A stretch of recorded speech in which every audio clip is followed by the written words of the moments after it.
Welcome to Shri divine tarot 111.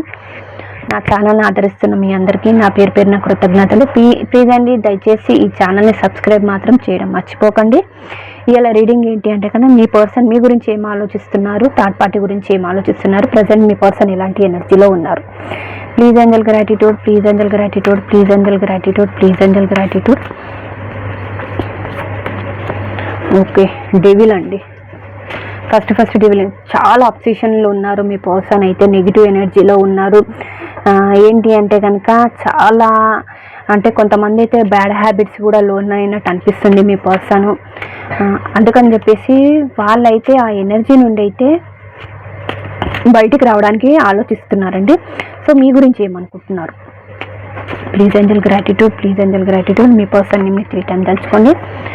5 of cups, Queen of Pentacles, 2 of Wands కనబడుతుందండి.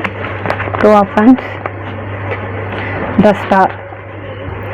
Bottom of the deck వచ్చేసి Ace of Swords. Next అయితే Wheel of Fortune. So third party గురించి ఏమనుకుంటున్నారు? Please Angel gratitude, please Angel gratitude, please Angel gratitude. Personal reading కావాలన్న వాళ్ళు పైన ఉన్న నెంబర్ని contact అవ్వండి. Please Angel gratitude, please Angel gratitude, please Angel gratitude. 6 of Cups, 7 of Wands, Page of Swords, 3 of Cups,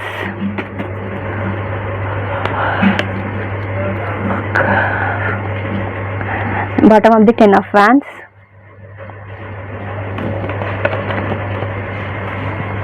so present ఏంటి అంటే కనుక third party గురించి అయితే, థర్డ్ పార్టీ మీ పర్సన్ మేబీ వీళ్ళిద్దరు ఒకవేళ రిలేషన్లు ఉన్నా లేదంటే హస్బెండ్ వైఫ్ ఉన్నా కూడా వీళ్ళు ఆల్మోస్ట్ చిన్నప్పటి నుండి ఒకరికొకరు తెలిసిన వాళ్ళండి వీళ్ళిద్దరు. సో మేబీ అంటారు కదా బావ మరదలు కానీ ఇంటిగా పక్కన ఉన్న వాళ్ళు కానీ నేబర్స్ కానీ ఒకే కాలేజ్ ఒకే స్కూల్ ఈ విధంగా అయితే రిలేషన్ ఉన్న వాళ్ళైతే కనబడుతుంది. వాళ్ళైతే థర్డ్ పార్టీని వదులుకోవడానికి ఇష్టపడట్లేదు. మేబీ చెప్పాను కదా ఆల్రెడీ ఒకవేళ వాళ్ళు మ్యారీడ్ అయితే కనుక వాళ్ళైతే రీయూనియన్ కోరుకుంటున్నారు. ఒకవేళ వీళ్ళిద్దరు దూరంగా ఉన్నా కూడా తిరిగి మళ్ళీ తన లైఫ్లోనే ఉండాలనుకుంటున్నారండి.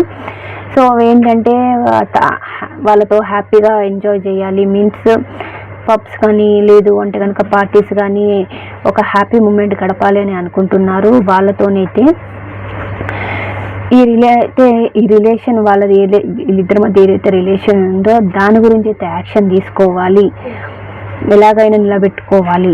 సో తను ఒక దిక్కు జాబ్ చూసుకుంటూ, ఒక దిక్కు ఫ్యామిలీని చూసుకుంటూ, ఒక దిక్కు థర్డ్ పార్టీ గురించి కూడా బాగా ఆలోచిస్తున్నారండి. సో వాళ్ళ గురించి అయితే వాళ్ళని ఎలాగైనా సరే మళ్ళీ తన లైఫ్లో ఉండాలని అయితే వీళ్ళ ఆలోచన ప్రజెంట్ అయితే ఉంది. సో ఏంటి అంటే కనుక మేనిఫెస్ట్ చేస్తున్నారు థర్డ్ పార్టీ కూడా తన లైఫ్లో ఉండాలి అని చెప్పేసి. సో అక్కడ వాళ్ళ సిచ్యువేషన్ కూడా బాగాలేదు. ఈ రిలేషన్ని నిలబెట్టుకోవడానికైతే వాళ్ళైతే చాలా విశ్వ ప్రయత్నాలు చేస్తున్నారు. థర్డ్ పార్టీ నుండి వీళ్ళకి ఎదురు దెబ్బలు తగులుతున్నాయండి. సో ఏంటి అంటే థర్డ్ పార్టీ వాళ్ళ ఫ్యామిలీ నుండి కానీ థర్డ్ పార్టీ వల్ల కానీ ఇతనికి ఏంటంటే సో కొన్ని సూదులతో గుచ్చినప్పుడు ఎంత పెయిన్గా ఉంటుందో అలాంటి సిచ్యువేషన్ అయితే ప్రజెంట్ కనబడుతున్నారు.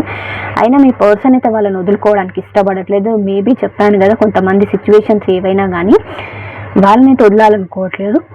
ఇక్కడ 10 of Wands చూస్తే మేబీ వీళ్ళిద్దరు ఆల్రెడీ మ్యారీడ్ అయిన పర్సన్స్ ఉండొచ్చు, లేదంటే కొన్ని సిచ్యువేషన్స్ ఏదో ఉన్నాయండి వాళ్ళ లైఫ్లో. ఆ సిచ్యువేషన్ నుండి బయటికి రాలేక వాళ్ళు నిర్వర్తించవలసిన బాధ్యత ఇక్కడ ఉంది. సో అందుకని చెప్పేసి వీళ్ళని ఎలాగైనా సరే థర్డ్ పార్టీని మళ్ళీ తన లైఫ్లో ఉంచుకుంటేనే, మళ్ళీ ఉంచుకోకపోయినా లేకపోతే ఆల్రెడీ ఇద్దరు కలిసి ఉన్నా కూడా ఎలాగైనా సరే థర్డ్ పార్టీతోనైతే ఉండాలి అనుకుంటున్నాను. ఎందుకంటే ఆ రిలేషన్ నుండి బయటికి పడడం ఈయనకు అంత వీళ్ళ పాసిబుల్ కాదండి. ఇక్కడ మీ దగ్గరకు వచ్చేసరికి ఇది 100% 2 సిచ్యువేషన్స్ కనబడుతున్నాయి మీ పర్సనల్ లైఫ్లో. మీరు థర్డ్ పార్టీ ఇప్పటి వరకు మీ గురించి అయితే స్టాండ్ తీసుకొని మీ పర్సన్ ఏవైతే ఉండే త్వరలో స్టాండ్ తీసుకోవాలి, ఈ రిలేషన్ నిలబెట్టుకోవాలనుకుంటున్నారండి. సో మీరేంటంటే కొందరు సింగిల్ పేరెంట్స్ మీరు చూసేవాళ్ళు, మీరు down to earth person money ఇప్పుడు డౌన్ టు ఎర్త్ పర్సన్ అండి. అన్ని విధాలుగా మీరు అన్ని విధాలుగా ఉన్న వాళ్ళే. సో ఏదైనా సరే మీ పర్సన్కి కొద్దిపాటి మర్యాద ఇచ్చే వ్యక్తుల్లో అయితే అతను చూస్తున్నారు. ఏంటి థర్డ్ పార్టీ పట్టించుకోకపోయినా మీరు పట్టించుకునే వ్యక్తుల్లో అయితే కనబడుతున్నారు. మేబీ ఎందుకంటే ఇక థర్డ్ పార్టీ నుండి వాళ్ళకి ఎన్ని ప్రాబ్లం ఫేస్ అయినా సరే వాళ్ళైతే అది పక్కన పెట్టాలనుకుంటున్నారండి. సో మీ గురించి అయితే ప్రజెంట్ అయితే అలా ఆలోచిస్తున్నారు. మిమ్మల్ని దూరం చేసుకున్నందుకు బాధపడుతున్నారు. ఒకవేళ తన లైఫ్లో ఆల్రెడీ వేరే వాళ్ళు ఉన్నా కూడా పేరుకు వాళ్ళతో ఉంటున్నారు, కానీ ప్రేమ మాత్రం మీ మీదనే ఉంది. సో అందుకని చెప్పేసి వాళ్ళైతే మిమ్మల్ని మిస్ అవుతున్నందుకు చాలా ఫీల్ అవుతున్నారు. మీ ఇద్దరు కనెక్షన్లో ఒక న్యూ స్టార్ట్ చేయాలి, ఒక న్యూ బిగినింగ్ చేయాలని అయితే అనుకుంటున్నారండి. సో మేబీ మీ ఇద్దరి మధ్య ఒక కర్మ సిచ్యువేషన్ అనేది జరుగుతుంది. థర్డ్ పార్టీ మీకు మీ పర్సన్కి మధ్య ఒక కర్మ సిచ్యువేషన్ మొదలయ్యిందండి. అది ఎండ్ అయితే కానీ మీ ఇద్దరు కలవడానికి వీలు కాదు. మీన్స్ ఇంకొకటి ఏంటి అంటే కనుక మీ పర్సన్ మిమ్మల్ని చాలా అబ్జర్వ్ చేస్తున్నారు. మీరు ఎక్కడికి వెళ్తున్నారు, ఎప్పుడు ఎవరితో మాట్లాడుతున్నారా, లేదా వేరే వాళ్ళు మీ లైఫ్లోకి ఏమన్నా వచ్చారా, మీరు ఎప్పుడు ఎవరితో చాటింగ్, ఆన్లైన్లో రావడం, ఆన్లైన్ నుండి వెళ్ళడం. సో ఇది ప్రతి ఒక్క మూమెంట్ మీ పర్సన్ అంటే చాలా అబ్సెషన్ ఉంది మీ గురించి. వాళ్ళైతే ఇక్కడ ఏంటంటే ఒక బాధ్యత వాళ్ళ థర్డ్ పార్టీతో ఉండాలనుకుంటున్నారు. ఇక్కడ మీ మీద ఉన్నది లవ్, ఇష్టం. సో దీని గురించి మీతోనే ఉండాలని అనుకుంటున్నారు. ఇక్కడ మీ పర్సన్ అయితే మిమ్మల్ని వదులుకోవడానికి ఇష్టం లేదు, థర్డ్ పార్టీని కూడా వదులుకోవడానికి ఇష్టపడట్లేదు. సో ఇద్దరిని అయితే తన లైఫ్లో పెట్టుకోవాలి అని అయితే ఆలోచిస్తున్నారండి. ఈ వీడియో నచ్చితే ప్లీజ్ అండి లైక్ చేయండి, షేర్ చేయండి, సబ్స్క్రైబ్ చేయండి. Thank you.